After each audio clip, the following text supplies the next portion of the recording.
रात के लगभग 12 बज चुके हैं और ये जो भीड़ है वो कम होने के बजाय लगातार और ज्यादा बढ़ती जा रही है। जंतर मंतर का गेट नंबर 2, माफ कीजिएगा, जो मेट्रो स्टेशन है वो यहाँ पर नजदीक में है और यहाँ से लगभग 300 मीटर पीछे जंतर मंतर है।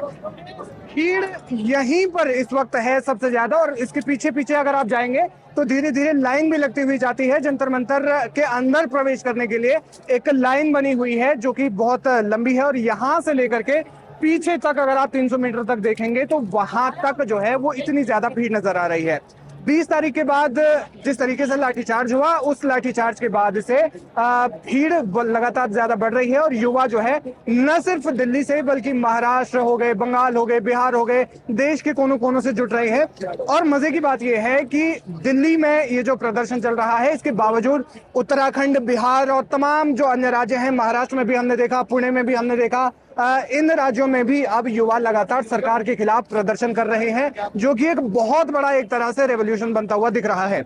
दिल्ली में पिछले कुछ समय में जितने भी प्रदर्शन हुए हैं उसमें सबसे बड़ा ये प्रदर्शन है युवाओं का।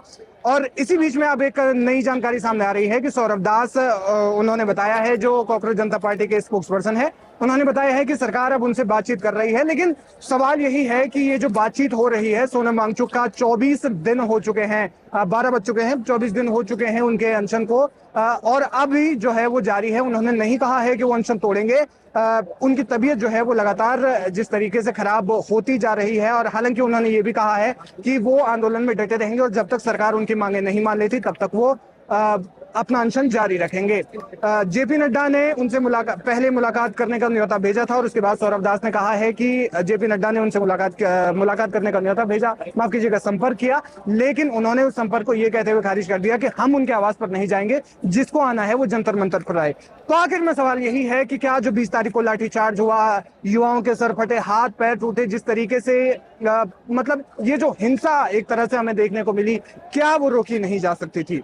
फहमी बदायूनी साहब का एक बड़ा अच्छा शेर है कि गर्व पूछ लेते मिजाज मेरा, कितना आसान था इलाज मेरा।